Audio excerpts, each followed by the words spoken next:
तो welcome back to the next video. So आज हम स्टार्ट करेंगे अपना लास्ट सेक्शन जो है रिस्पायरेटरी फार्माकोलॉजी। अब हम जो है अपनी फार्माकोलॉजी से 4 पार्ट्स में डिवाइड करते हैं ताकि हमें पढ़ने में आसानी हो। ठीक है, 4 सिंपल पार्ट्स में, 4 सिंपल पार्ट्स। ठीक है, पार्ट्स में डिवाइड करते हैं। ठीक है, फर्स्ट ऑफ ऑल हम स्टडी करेंगे histamine 1 blockers, H1 receptor blockers. Histamine H1 बोल देता हूँ, हिस्टामीन 1 रिसेप्टर ब्लॉकर्स। ठीक है, सेकंड हम पढ़ेंगे कफ मेडिसिन। ठीक है, देन थर्ड हम स्टडी करेंगे अपने नेज़ल डिकंजेस्टेंट्स। ठीक है, और फोर्थ लास्ट तक हम पढ़ेंगे पुलमोनरी हाइपरटेंशन ड्रग्स, और जो नेक्स्ट वीडियो होगी उसमें हम पढ़ेंगे इस्तेमाल ड्रग। ठीक है, स्टार्ट करते हैं अपने H1 ब्लॉकर्स के साथ। आज का टॉपिक नंबर 1 है हमारा H1 ब्लॉकर्स। इनका अदर नेम है, इजी नेम है, एंटी हिस्टामिन्स। ठीक है, ये करते क्या हैं, ये हम स्टडी करते हैं। पहले फर्स्ट ऑफ ऑल आपको पता होना चाहिए कि जो हिस्टामिन है जो नॉर्मली हमारी बॉडी में रिलीज होता है मास सेल्स के थ्रू, ये करता क्या है। ठीक है, हमारे जो मास सेल्स हैं, ठीक है, वो रिलीज करवाते हैं हिस्टामिन। ठीक है, हिस्टामिन आगे क्या करता है, हिस्टामिन क्या क्या काम करता है हमारी बॉडी के अंदर। फर्स्ट ऑफ ऑल जो आपके नाक में स्नीजिंग होगी, ठीक है, ये हिस्टामिन करवाएगा। उसके बाद आपका रनी नोज़ होगा। ठीक है, थर्ड आपको इचिंग होगी किसी भी जगह पे स्किन की। ठीक है, फोर्थ आपको रेडनेस हो सकती है। ठीक है, फिफ्थ आपको स्वेलिंग। स्वेलिंग किस वजह से, क्योंकि ये जो हमारा हिस्टामिन है ये वेजोडाइलेशन भी करवाता है और इंक्रीज परमेबिलिटी भी करवाता है। ये हम जनरल पैथोलॉजी में डिस्कस कर चुके हैं। ठीक है, इसकी डिटेल में हम नहीं जाएंगे। सो जब हम H1 देंगे, कब से कोई डिफरेंट हो, हमने दी H1 ब्लॉकर, जब ड्रग देंगे हम तो क्या होगा, ये जो सारे के सारे हैं ये वाले इफ़ेक्ट ये ख़त्म हो जाएंगे। ठीक है, ये सारे के सारे इफ़ेक्ट ख़त्म हो जाएंगे। हमारे पास 2 जनरेशन्स हैं इस ड्रग्स की। फर्स्ट हम बोलते हैं, कुछ ड्रग्स को हम बोलते हैं फर्स्ट जनरेशन ड्रग्स, कुछ को बोलते हैं सेकंड जनरेशन ड्रग्स। ठीक है, फर्स्ट जनरेशन ड्रग्स वो हैं जो पहले ईजाद हुए, ठीक है, पहले जो ज़माने में। ठीक है, फिर फर्दर इम्प्रूवमेंट के बाद अभी जो हमारे पास मौजूद है एट ए टाइम, उसको हम सेकंड जनरेशन ड्रग्स बोलते हैं। ठीक है, उनके साइड इफ़ेक्ट्स कम हैं। सो दिन ब दिन इम्प्रूवमेंट आती है हर चीज़ के अंदर। ठीक है, इस तरह ड्रग्स के अंदर भी इम्प्रूवमेंट आती है। ठीक है, फर्स्ट हम स्टडी करते हैं first generation drugs. First generation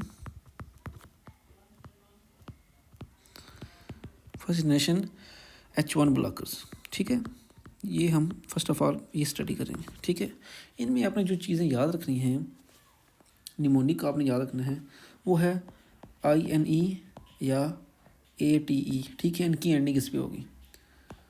इसमें जो ड्रग्स आते हैं पहले उनके नाम पता होने चाहिए आपको। पहला ड्रग है डाइफेनहाइड्रामीन, डाइमनहाइड्रिनेट, क्लोरफेनिरामीन एंड डोक्सिलामाइन। ठीक है, डाइफन हाइड्रा अमाइन, डाइफेनहाइड्रामीन। ठीक है, आगे है डाइमनहाइड्रिनेट। ठीक है,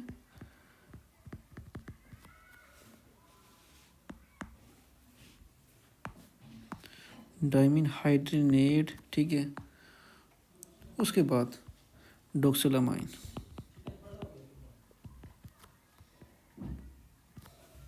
डोक्सिलामाइन। ठीक है, ये तीन आपने डाइफेनहाइड्रामीन, डाइमनहाइड्रिनेट एंड डोक्सिलामाइन ये आपने याद रखना है। ठीक है, लेकिन ये जो ड्रग्स हैं नो डेज वेरी कम यूज़ होते हैं। ठीक है, लेकिन हमें पढ़नी पड़ती है हर चीज़, क्या है। अब इनका मसला क्या थे, जो ड्रग्स हैं ये जो ड्रग्स थे हमारे ये तीनों, ये क्या करते हैं, ये हमारा जो ब्लड ब्रेन बैरियर है, ठीक है, ब्लड ब्रेन बैरियर उसको क्रॉस कर लेते हैं। क्या करते हैं, क्रॉस। और जो भी चीज़ ब्लड में ब्रेन बैरियर को क्रॉस करती है, ठीक है, वो हमें सेंट्रल सिम्टम्स काज करवाती है। लाइक क्या करवाएगी, सीडेशन काज करवाएगी, ठीक है, हमें क्या करवाएगी, सीडेशन काज करवाएगी, ठीक है। सेंट्रल नर्वस सिस्टम सिम्टम्स हमें अपीयर होंगे, ठीक है। सो ये जब ये ब्लड ब्रेन बैरियर क्रॉस करता है ड्रग, ये हमें सीडेशन करवाता है, सुस्ती करवाता है, ठीक है। सो हम यूज़ किन के लिए करते हैं ये ड्रग्स, इस ड्रग्स के यूजेस क्या हैं। फर्स्ट ऑफ ऑल पेशेंट को जब एलर्जी होती है उसमें हम देते हैं, ठीक है। उस बंदे को मोशन सिकनेस हो वो हम उस वक्त देते हैं। स्कोपोलामीन भी हम पढ़ चुके हैं, जब हमने पढ़ी थी जनरल फार्माकोलॉजी, उसमें स्कोपोलामीन थी, वो भी मोशन सिकनेस के लिए इस्तेमाल होती है, ठीक है। उसके बाद वॉमिटिंग में देते हैं इन प्रेगनेंसी, ठीक है। फीमेल में जिनमें वॉमिटिंग होती है प्रेगनेंसी के दौरान उनमें भी हम देते हैं, और एज ए स्लीप एड भी देते हैं, ठीक है, क्योंकि ये सेडेशन काज करवाती है, इस वजह से इसका ये यूज़ भी है। लेकिन जो मोस्ट इंपॉर्टेंट चीज़ है वो इसके साइड इफ़ेक्ट्स, जिसकी वजह से ये नो डेज़ कम यूज़ होती है। उसकी तरफ आते हैं जो हमारे साइड इफ़ेक्ट्स। साइड इफ़ेक्ट्स इसके कौन कौन से हैं। अगर हम साइड इफ़ेक्ट्स की बात करें, इसके जो साइड इफ़ेक्ट्स हैं वो हैं, फर्स्ट ऑफ ऑल ये हमारे एट अ टाइम जो थे ना मुस्करेनिक और alpha receptor blockers, alpha receptors उनको भी ब्लॉक करते हैं। क्या करते हैं, मुस्करेनिक रिसेप्टर्स और जो अल्फ़ा रिसेप्टर्स हैं हमारे, ठीक है, उनको भी ब्लॉक करता है, ठीक है। सो जब इनको ब्लॉक करेगा हमें वो सिम्टम्स भी नज़र आएंगे। फर्स्ट ऑफ ऑल एक तो हम स्टडी कर चुके हैं ऑलरेडी, वो है सेडेशन, ठीक है। ये भी एक साइड इफ़ेक्ट है। ज़ाहिर बात है अगर बंदा ड्राइविंग कर रहा हो या उसका पेशा ड्राइविंग के मतलब हो, या कोई भी मतलब कि दोपहर को अगर हम खा लें ये ड्रग्स वगैरह, तो आपके अंदर सुस्ती नज़र आएगी, बहुत सुस्ती, ठीक है, सेडेशन होगी, ठीक है। इसकी वजह से कोई एक्सीडेंट वगैरह भी हो सकता है, ठीक है। सेकंड हमारा जब एंटी मुस्करेनिक इफेक्ट आएगा इसका, एंटी मुस्करेनिक मीन्स जब ये एम रिसेप्टर्स ब्लॉक करेगा तो हमें कौन कौन से सिम्टम्स नज़र आएंगे पेशेंट्स के अंदर। फर्स्ट ऑफ ऑल जो पेशेंट्स का ड्राई माउथ नज़र आएगा हमें, वेट करेंगे तो ये ड्राई माउथ, ठीक है। सलाज तो हमने पढ़ा था जब हमने पढ़ी थी जनरल फार्माकोलॉजी में, मैंने सलाज पढ़ाया था आपको, ठीक है। अभी हम उधर इतनी डिटेल में इधर नहीं पढ़ सकेंगे, ठीक है। ये जो सलाज होता है उसको काउंटरैक्ट करेंगे ये ड्रग जाकर, ठीक है। हमारे पास ड्राई माउथ हो जाएगा, हमारा यूरिनरी रिटेंशन हो जाएगा, ठीक है। ये चीज़ें हमारा स्टडी कर चुके हैं, ठीक है। अभी डिटेल में इतनी जा नहीं सकते, वीडियो काफ़ी लंबी हो जाएगी, ठीक है। उसके बाद ब्लड वीन होगा, क्यों होगा ब्लड वीन, इस वजह से होगा कि आपका मियोसिस हो जाएगा, ठीक है, उसकी वजह से। सो ये तो हमारे हो गए एंटी मुस्करेनिक। अब हमारे एंटी अल्फ़ा 1 रिसेप्टर पे जाकर एक्ट करेगा जब, ठीक है, तो कौन से हमें इफेक्ट्स नज़र आएंगे। नंबर 1 पेशेंट्स अंदर ऑर्थोस्टेटिक हाइपोटेंशन नज़र आएगी, ऑर्थोस्टेटिक हाइपोटेंशन, ठीक है, लो ब्लड प्रेशर नज़र आएगा, ठीक है। हाइपोटेंशन मतलब लो ब्लड प्रेशर। अब अल्फ़ा 1 रिसेप्टर करता क्या था यार, वो लिखता हूँ इधर, अल्फ़ा 1 हमारा वैजो कंस्ट्रिक्ट करता था, ठीक है। जब ये ब्लॉक हो जाएगा तो वैजो डायलेशन हो जाएगी, तो वैजो डायलेशन होगी तो क्या होगा, हमारा हाइपोटेंशन होगा, ठीक है। अगर 1 लाइन हम स्टडी करें, एक लाइन जो आपने याद रखनी हो, आपने लिखना फर्स्ट जनरेशन जो ड्रग हैं, ठीक है, वो क्या करवाते हैं, हम देते हैं एलर्जी में, ठीक है, और ये हमें सेडेशन काज करवाते हैं, ठीक है। प्लस जो इसके हमने साइड इफ़ेक्ट्स पढ़े हैं वो आपने याद कर लेना, ठीक है। That's all about the first generation drugs, ठीक है। अब हम आते हैं सेकंड जनरेशन ड्रग की तरफ। डाइफेनहाइड्रामाइन, डाइमेनहाइड्रेटोक्सिलामाइन, 3 ड्रग्स, ठीक है। ब्लड ब्रेन बैरियर्स क्रॉस करके सेडेशन काज करवाते हैं, ठीक है। Side effects dry mouth, urine retention और ब्लड वीन के होंगे, ठीक है। जो पैरासिम्पैथिक नर्वस सिस्टम जब ब्लॉक हो जाएगा, ठीक है, वो ऑर्थोस्टेटिक हाइपोटेंशन होगा। सेकंड हमें सेकंड जनरेशन ड्रग्स, सेकंड है हमारा सेकंड जनरेशन ड्रग्स जो nowadays more modern drugs हैं, ठीक है। H1 ब्लॉकर से। अच्छा, ये क्या चीज़ें हैं? फर्स्ट ऑफ ऑल हमें इनके नाम आने चाहिए। इनके नाम कौन कौन से, ठीक है, आपने याद रखना है। इनकी एंडिंग किससे होती है? एडीन से, ठीक है, एडीन से मोस्टली। लोराटिडीन,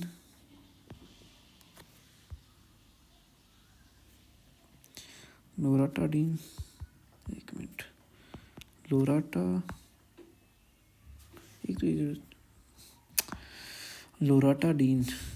ये हो गया लोराटाडीन, ठीक है। सेक्टर फिक्सोफिनाडीन, फैक्सोफिनाडीन,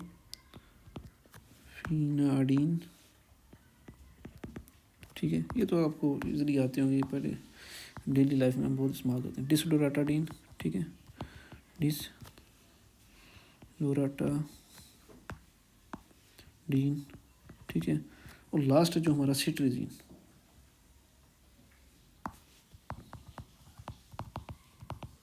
इनमें जो मोस्ट इंपॉर्टेंट ड्रग्स आपने याद रखने हैं, नंबर 1 लोराटिडीन और सिट्रीजीन आपने याद रखना है। और इधर में से कोई भी एक ड्रग आप उठा लें, डाइफेनहाइड्रामिन, ये आपने याद रखना है, ठीक है, ये इंपॉर्टेंट। अब हम आते हैं कि इनका यूज़ क्या है, क्लिनिकल यूज़ क्या है इन ड्रग्स का, ठीक है। क्लिनिकली हम कहाँ यूज़ करते हैं इनका? क्लिनिकल यूज़ क्या है इनका? इनका क्लिनिकल यूज़ सिंपल है कि हम इनको यूज़ करते हैं किसके अंदर? एलर्जी के अंदर, ठीक है, एलर्जी ओनली। एलर्जी क्या है? ये हमारी एलर्जी के सिम्टम्स हैं। ये स्नीजिंग हो गया, रनी नोज हो गया, इचिंग हो गया, रेडनेस हो गया, स्वेलिंग, सारी हमारी एलर्जी के टाइप्स हैं, एलर्जी के सिम्टम्स हैं, ठीक है। सो इनका फ़ायदा क्यों है इन ड्रग्स का? वाई बेटर, ठीक है, ये सेकंड जनरेशन से बेटर क्यों है, ठीक है। नंबर 1,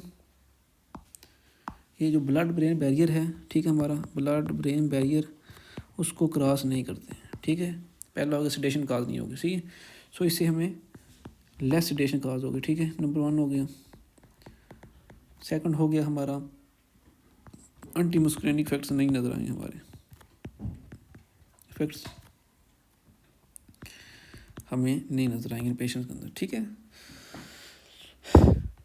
ये जो ड्रग है हमारा सिट्रीजिन, इसमें थोड़ी सी सेडेशन होती है, ठीक है, sedating as compare to in drugs के, ठीक है। लेकिन फर्स्ट ड्रग्स के मुकाबले में इसकी सेडेशन कम ही होती है, ठीक है।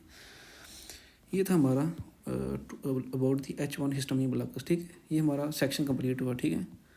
ये जो हमारा नंबर 1 है ये हमारा कंप्लीट हो गया। अब हम आते हैं दूसरा कफ मेडिसिन की तरफ। ये क्या बुला है? नंबर है 2 है कफ मेडिसिन। कफ मेडिसिन में आपको क्या पता होना चाहिए? सिर्फ एक ही ड्रग है, ठीक है। उस ड्रग का क्या नाम है? डाइफन डेक्स्ट्रो,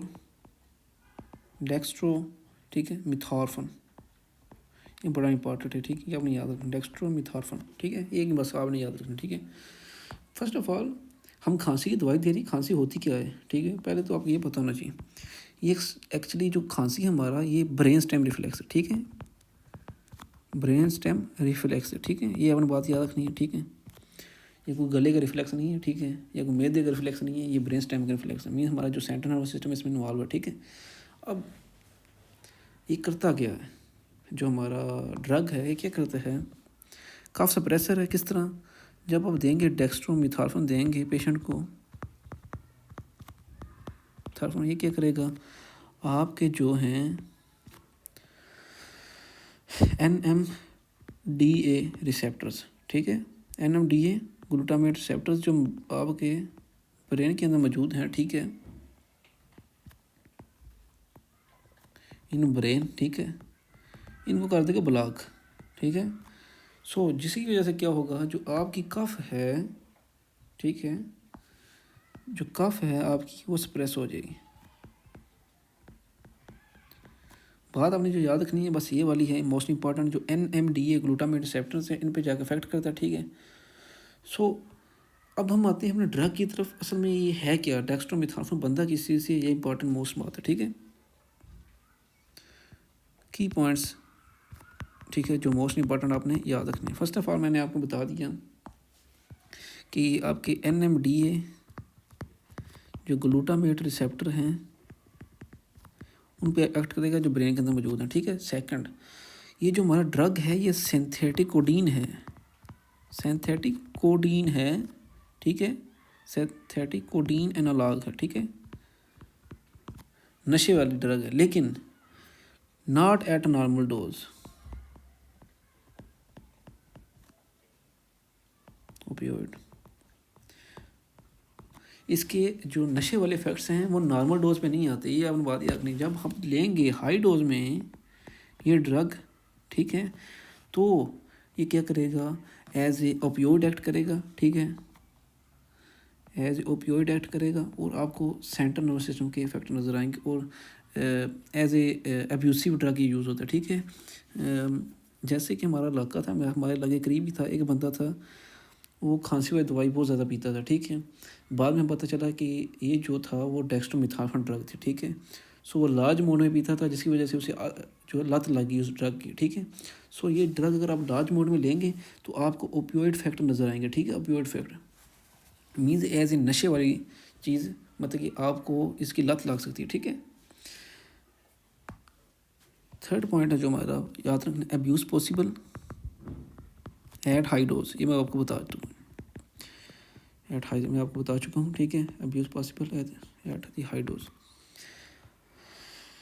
अगर बंदे के पास होगी है गलती से ओवर डोज होगी, ठीक है, एक बंदा उसके पास आपके पास है, वो कहता है कि मुझे ओवर डोज होगी किसकी, इस ड्रग की, तो आपने कौन सा ड्रग देना है ये अपने याद रखना है, उसका नाम है नैलोक्सोन, ठीक है। ये नैलोक्सोन क्या करेगा, ये उसके रिवर्स करेगा, ठीक है, रिवर्स करेगा ड्रग को, जो ओवर डोज आपने ली है ड्रग की वो आपने ये आपने याद रखना है, ठीक है, नैलोक्सोन, ठीक है। और ये जो ड्रग है अगर आप लार्ज अमाउंट में इस्तेमाल करें, ठीक है, ओवर डोज लें तो ये सेरोटोनिन सिंड्रोम भी करवा सकते हैं, ठीक है, क्योंकि अगर आप यूज़ करें ना सेलेक्टिव सेरोटोनिन री अपटेक इनहिबिटर्स या एमआओ जो ड्रग्स हैं उनके साथ, तो ये सेरोटोनिन सिंड्रोम भी काज कर रहा था, लेकिन हम उसकी डिटेल में नहीं जाएंगे, ठीक है। ये बातें आपको बस याद होनी चाहिए। ग्लूटामेट रिसेप्टर को ब्लॉक करेगा, ठीक है, सिंथेटिक कोडीन एनालॉग है, ठीक है, नॉर्मल डोज में, ठीक है, हाई डोज में ये ओपियोइड इफेक्ट देगा, ठीक है, और ओवर डोज में आप नैलोक्सोन देंगे, ठीक है, बंदे को। थर्ड टॉपिक, थर्ड पे आते हैं, नेजल डीकंजेस्टेंट्स की तरफ, ठीक है। थर्ड हमारा नेजल डीकंजेस्टेंट्स, ठीक है। नज़र डीकंजेस्टेंट्स, कंजेशन क्या मतलब है, नज़ल नोज़ की कंजेशन का मतलब ये है कि जो आपका नाक है बंद है, ठीक है, इसको हम कंजेशन बोलते हैं, ठीक है। और ये तो हमें पता चला कि नोज़ आपकी ब्लॉक है, उसको हम कंजेशन बोलते हैं, ठीक है। ये ब्लॉक किस वजह से होती है, इसकी काज क्या है, ये मोस्टली जब आपकी ब्लड वेजल्स डायलेट होती हैं, ठीक है, ब्लड वेजल डायलेशन की वजह से। ब्लड वेजल डायलेट कौन करता है, आपका जो हिस्टामीन है, ठीक है, ये ब्लड वेजल डायलेशन कराता है, ठीक है। उसके बाद जो म्यूकोज़ा है ये आपका स्वेल हो जाए, म्यूकोज़ा स्वेल्स हो जाए, ठीक है, हिस्टामीन की वजह से। और जो आपकी एयर वे है जाहिर बात है नैरो हो जाएगा, जाहिर बात अगर आपकी ब्लड वेजल डायलेशन है वो म्यूकोज़ा स्वेल हो गया तो एयर वे क्या हो जाएगा, ब्लॉक हो जाएगा आपका, ठीक है, आपका नक बंद हो जाएगा। सो ड्रग हम जो इस्तेमाल करते हैं सिर्फ 2 ड्रग्स हैं, ठीक है, सूडोएफेड्रिन और फिनाइलएफ्रिन। सूडोएफेड्रिन और फिनाइलएफ्रिन, सूडोएफेड्रिन और फिनाइलएफ्रिन, ये 2 ड्रग्स आपने याद रखना, ठीक है। मैकेनिज्म हम पहले भी स्टडी कर चुके हैं, दोबारा स्टडी कर लेते हैं। ये जनरल पैथोलॉजी में हम ये ड्रग रिपीट कर चुके हैं, फिनाइलएफ्रिन, ठीक है। एफ्रिन से आप याद रखें, एफ्रिन से, ठीक है, ये क्या एफ्रिन से क्या याद रखना है, जो हमारा इसका जो एक्शन होगा सिंपैथेटिक होगा, ठीक है। सिंपैथेटिक नर्वस सिस्टम में क्या होता है, तो वैसोकंस्ट्रिक्शन होती है। तो ये जो ड्रग है हमारे क्या करेंगे, मैकेनिज्म हम अगर इसकी स्टडी करें, मैकेनिज्म सिंपली ये है कि ये जो आपके अल्फ़ा एड्रेनर्जिक जो रिसेप्टर्स होंगे उनकी एक्टिवेशन करेगा, ठीक है, उन पे जाके एक्ट करेगा। सो जब उन पे एक्ट करेगा तो क्या होगा, आपकी जो वैसोकंस्ट्रिक्शन हो जाएगी, वैसोकंस्ट्रिक्शन होगी आपकी, ठीक है, बॉडी के अंदर, स्पेशली आपका नाक के अंदर, ठीक है। सो जिसकी वजह से जो एडीमा है वो भी डिक्रीज़ हो जाएगा, जो स्वेलिंग हुई है, ठीक है, और जो रेडनेस है वो भी डिक्रीज़ हो जाएगी, और डिक्रीज रेडनेस, ठीक है। सो जिसकी वजह से हमारा जो नाक की कंजेशन है वो ख़त्म हो जाएगी, ठीक है। इससे क्या होगा, नेज़ल कंजेशन के लिए नज़ल कंजेशन वो ख़त्म हो जाएगी, ठीक है। और नंबर 2 आपकी जो स्टेशियन ट्यूब है वो भी ओपन हो जाएगी, और स्टेशियन ट्यूब की भी डायलेशन हो जाएगी, ठीक है, वो भी ओपन हो जाएगी, ठीक है, ओपन हो जाएगी, ठीक है। ये आप बातें आपने याद रखनी है, ठीक है। सब हम आते हैं इसके एडवर्स इफेक्ट्स क्या हैं, ठीक है। एडवर्स इफेक्ट्स आपको पता होना चाहिए। जब ये सिंपैथेटिक नर्वस सिस्टम एक्टिवेट कर रहे हैं, ठीक है, तो हमें सिंपैथेटिक नर्वस सिस्टम वाले साइड इफेक्ट नजर आएंगे। फर्स्ट ऑफ ऑल क्या आएगा, हाइपरटेंशन नज़र आएगा, ठीक है, हाइपरटेंशन नज़र आएगी, क्योंकि जो आपका सिंपैथेटिक नर्वस सिस्टम है वो वैसोकंस्ट्रिक्शन करवाता है, ठीक है। हाइपरटेंशन नज़र आएगी आपको, पेशेंट के अंदर टैकीकार्डिया नज़र आएगा, टैकीकार्डिया, ठीक है। आपके हार्ट के कौन से रिसेप्टर होते हैं, बीटा 1 रिसेप्टर्स होते हैं, ठीक है, जो सिंपैथेटिक नर्वस सिस्टम और ये ड्रग उन पर जाके एक्ट करेंगे और टैकीकार्डिया करवाएंगे। उसके बाद एंग्जाइटी होगी आपको, ठीक है, सेंट्रल नर्वस सिस्टम स्टिमुलेशन होगी इसकी, ठीक है। उसके बाद रीबाउंड कंजेशन, ये मोस्ट इंपॉर्टेंट, ये गोल्डन पॉइंट है जो आपने याद रखने हैं, जो है रीबाउंड कंजेशन, ठीक है। ये क्या है, इसका तो नाम क्या है, इसे हम बोलते हैं राइनाइटिस मेडिकामेंटोसा, राइनाइटिस मेडिकामेंटोसा। होता क्या है कि अगर ये ड्रग्स, ये जो नेज़ल डिकंजेशन है, जब ये आपको डॉक्टर देता है, जो अच्छे वाला डॉक्टर, वो कहता है कि आपने 4 से 6 दिन से ज़्यादा आपने इस्तेमाल इसे नहीं करना, ठीक है। जब 4 से 6 दिन पे ज़्यादा आप इस्तेमाल करते हैं तो क्या होता है, आपकी बॉडी करती है वो रिएक्ट, ठीक है। क्या होता है कि जो आपका ये जो है, इनका इफेक्ट नज़र नहीं आता आपकी बॉडी के अंदर, ठीक है, जो एफिड्रीन और सूडाफिड्रीन, ठीक है। तो आप ड्रग दे रहे हैं, ठीक है, जब आप लॉन्ग टर्म यूज़ करेंगे, ठीक है, तो क्या होगा कि आपका ड्रग का जो एक्शन है वो नज़र नहीं आएगा थोड़े अर्से बाद, ठीक है, उसकी स्टिमुलेशन नहीं होगी। सो जिसकी वजह से जो आपकी कंजेशन है, ये वाले जो सिम्टम्स हैं, ठीक है, ये ब्लड वेजल डायलेशन और म्यूकोजा स्वेयर्स, ये वेरी स्वेयर आ जाएंगे पेशेंट के अंदर, ठीक है, वेरी स्वेटी से वापस आएंगे, ठीक है। और जब वेरी स्वेटी से वापस आएंगे आपको क्या होगा, रीबाउंड कंजेशन होगा, ठीक है, वो राइनाइटिस मेडिकामेंटोसा और ये स्वेयर कंडीशन, ठीक है। ये बात आपने याद रखनी है। That's all about the nasal decongestion, ठीक है। 2 ड्रग्स हैं बस, और वो अल्फा रिसेप्टर रिएक्ट करेंगे, ठीक है, ब्लड वेजो कंस्ट्रिक्शन कराएंगे, ब्लड वेजो कंस्ट्रिक्शन, ठीक है। अब हम आते हैं आज के लास्ट ड्रग की तरफ, ठीक है। हिस्टामिन ब्लॉकर्स हमने पढ़ लिए। हिस्टामिन 1 ब्लॉकर्स कौन कौन से थे, आपके डाइफेनहाइड्रिन, डाइमेनहाइड्रिनेट, डोक्सिलामाइड, ठीक है। कफ मेडिसिन हमने पढ़ ली, डेक्सट्रोमिथाल्फन, और उसको रिवर्स के थ्रू करें, निलोक्सन के थ्रू, ठीक है, क्योंकि हाई डोज में ओपियोइड इफेक्ट करती है, ठीक है। उसको नेजल डिकंजेशन हमने पढ़े, कौन कौन से, फिनाइलएफ्रिन और सूडोएफिड्रिन, ठीक है। अब हम आते हैं पुल्मोनरी हाइपरटेंशन ड्रग्स की तरफ। 4th हमारा टॉपिक क्या है, पुल्मोनरी हाइपरटेंशन ड्रग्स, ठीक है। ये ड्रग्स पढ़ने से पहले आपको जनरल जो फार्माकोलॉजी उस पर ग्रिप काफ़ी होनी चाहिए, ठीक है। फिर आपके लिए ईजी हो जाता है जो उसके इफेक्ट्स होते हैं वो साइड इफेक्ट के होते हैं क्या, क्योंकि जब आप फार्माकोलॉजी खोलते हैं सिस्टमिक, वो उसमें सिर्फ ये लिखा होता है कि ये ड्रग्स किधर एक्ट कर रहा है, अल्फा 1 रिसेप्टर पे, ये मस्करनी पे एक्ट कर रहा है, ये अल्फा 2 पे कर रहा है, ये बीटा 2 पे कर रहा है, ये हिस्टामिन पे कर रहा है, ठीक है। सो जनरल फार्माकोलॉजी में हम उनके इफेक्ट्स ऑलरेडी पढ़ चुके हैं नॉर्मली क्या होता है, ठीक है। जब हमें बताते हैं कि अल्फा 1 पे एक्ट हो रहा है तो हमें पता है अल्फा 1 का क्या काम है, ठीक है। सो पुल्मोनरी हाइपरटेंशन ड्रग, ठीक है। फर्स्ट ऑफ ऑल आपको पता होना चाहिए कि पुल्मोनरी हाइपरटेंशन में होता क्या है, ठीक है। आपको पता है क्या होता है, उम्मीद है कि आपको पता होगा यार। फर्स्ट हम पुल्मोनरी हाइपरटेंशन को स्टडी करते हैं, ठीक है, शॉर्टली, कि उसमें होता क्या है। पुल्मोनरी हाइपरटेंशन में 2 प्रॉब्लम्स होती हैं, ठीक है। फर्स्ट प्रॉब्लम जो है उसके अंदर होती है टू मच वेजो कंस्ट्रिक्शन, ठीक है। इन बंदों में होती है टू मच वेजो कंस्ट्रिक्शन, ठीक है। तो हमारा काम क्या है, वेजो डायलेट करना। वेजो डायलेट किसके थ्रू होगा, जब हम पैरासिम्पैथिक नर्वस सिस्टम एक्टिवेट करेंगे। उसके बाद too much smooth muscles proliferation, ठीक है।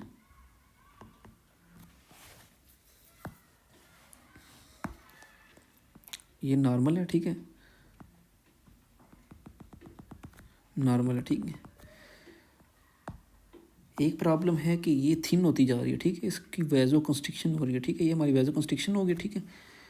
एक प्रॉब्लम हमारी ये होगी। दूसरी प्रॉब्लम ये है कि इसमें जो स्मूथ मसल्स हैं उनकी ग्रोथ बहुत ज़्यादा हो रही है, ठीक है। ये दोनों वजह से क्या होगा, आपका एरिया नैरो हो जाएगा, ठीक है। और जब एरिया नैरो हो जाएगा तो क्या होगा, जो हमारा जो ब्लड प्रेशर वो इंक्रीज़ हो जाएगा, ठीक है। सिंपली ये है। सो ट्रीटमेंट आपने क्या करना है पेशेंट के अंदर, वेरी इजी है, ठीक है। आपने वैसोडाइलेशन करवानी है, ठीक है।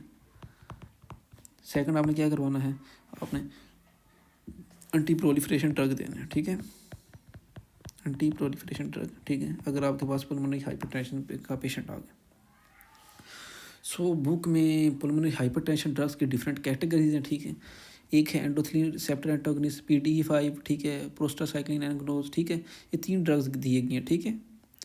सो ये तो नहीं हम एक एक्शन हम डिफरेंट तरीकों के थ्रू हम कम करवा सकते हैं हमारा ब्लड प्रेशर। पहला हम स्टडी करते हैं फर्स्ट ऑफ ऑल, जो पहली है ड्रग पुल्मोनरी हाइपरटेंशन की, हम उसे बोलते हैं एंडोथेलिन रिसेप्टर एंटागोनिस्ट। अब ये क्या चीज़ है,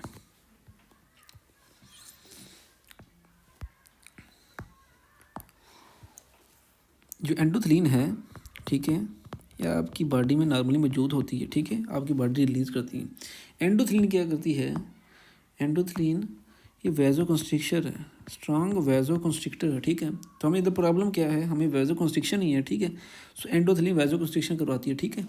सो अगर हम एंडोथेलिन का जो रिसेप्टर है, ठीक है, रिसेप्टर उसको ब्लॉक कर दें तो क्या होगा, हमें वैसोडाइलेशन हो जाएगी, ठीक है। सो ये जो ड्रग है एंडोथेलिन रिसेप्टर एंटागोनिस्ट, वो इस रिसेप्टर को ब्लॉक करते हैं जितने जाकर एंडोथेलिन एक्ट करना होता है, ठीक है। तो जिसकी वजह से जो वेजल्स होती हैं उनकी डायलेशन हो जाती है, वो रिलैक्स कर जाती हैं, ठीक है। अब ड्रग कौन से हैं, एक ही ड्रग है, ठीक है, और आपने उसे उंगलियों पर याद करना है। उसका ड्रग का नाम है बोजनटान आपने जेर में रखना, ठीक है। लेकिन इसकी जो साइड इफ़ेक्ट हैं वो भी आपने याद रखने हैं। 2 साइड इफ़ेक्ट्स हैं। फर्स्ट ऑफ ऑल जो आपका लीवर है, ये आपको लीवर पे हिपाटोटॉक्सिक है, ठीक है, आपके लीवर को डैमेज कर सकता है ये ड्रग, ठीक है, अगर आप लॉन्ग टर्म यूज़ करते हैं। उसके बाद अगर आप ये ड्रग दे रहे हैं तो आपने मोनीटर करना है किसको, LFTs को, ठीक है, लीवर फंक्शन टेस्ट आपने करने हैं पेशेंट के अंदर, ठीक है। सो एक ड्रग हमारा हो गया बोजनटान। अब हम आते हैं सेकंड कैटेगरी की तरफ, जो पल्मोनरी हाइपरटेंशन के ड्रग्स हैं, वो है आपका PDE5 रिसेप्टर PDE5 इनहिबिटर्स। अब ये PDE5 क्या चीज़ है, नॉर्मली आपकी बॉडी में क्या होता है, एक प्रोसेस है जिसके थ्रू होती है वैसोडाइलेशन। किसके थ्रू होती है आपकी बॉडी में होता है नॉर्मली नाइट्रिक ऑक्साइड, ठीक है। जिस तरह आपकी बॉडी एंडोथेलिन रिलीज करती है, इस तरह आपकी बॉडी नॉर्मली नाइट्रिक ऑक्साइड भी रिलीज करती है। और नाइट्रिक ऑक्साइड क्या करती है, ये बड़ी होशियार है, ये करती है कि जो इंक्रीज़ करती है साइक्लिक GMP। ये जो GMP है, ठीक है, इनको इंक्रीज़ करती है। और GMP का क्या काम है, GMP अल्लाह के बंदों वैसोडाइलेशन करवाती है, ठीक है। और हमें इधर क्या चाहिए, हमें वैसोडाइलेशन ही चाहिए इधर, ठीक है।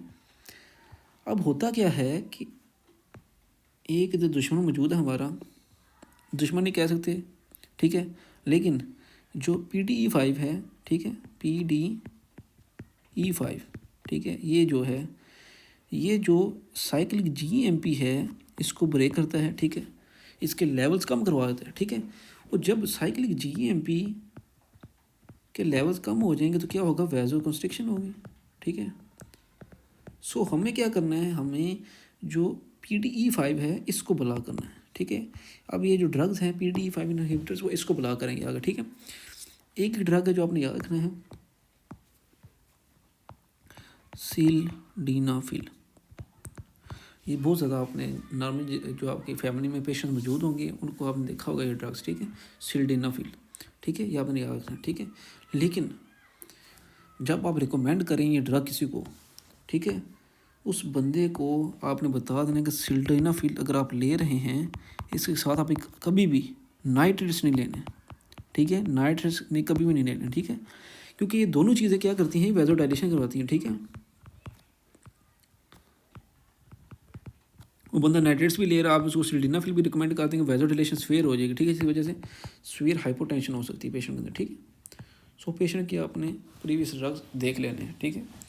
लास्ट आपका प्रोस्टासाइक्लिन ड्रग्स, ये क्या चीज़ है। तीसरा क्या है, प्रोस्टासाइक्लिन एनालॉग्स, ठीक है। अब ये क्या करता है, प्रोस्टासाइक्लिन आप याद रखें जैसा कि प्रोस्टाग्लैंडिन, ठीक है, I2 हम पढ़ चुके हैं, ठीक है। आपकी बॉडी में होता है अरेकिडोनिक एसिड, डोनिक एसिड, ठीक है, मेम्ब्रेन में होता है आपका, ठीक है, COX-1 साइक्लोऑक्सीजिनेज और लिपोऑक्सीजिनेज, ठीक है। उसका साइक्लोऑक्सीजिनेज के थ्रू क्या बन रहा था हमारा, ये मैं पढ़ा चुका हूँ आपको उसमें जनरल पैथोलॉजी में। साइक्लोऑक्सीजिनेज क्या बनाएगा, प्रोस्टाग्लैंडिन, कौन से, D2, I2 और E2, ठीक है।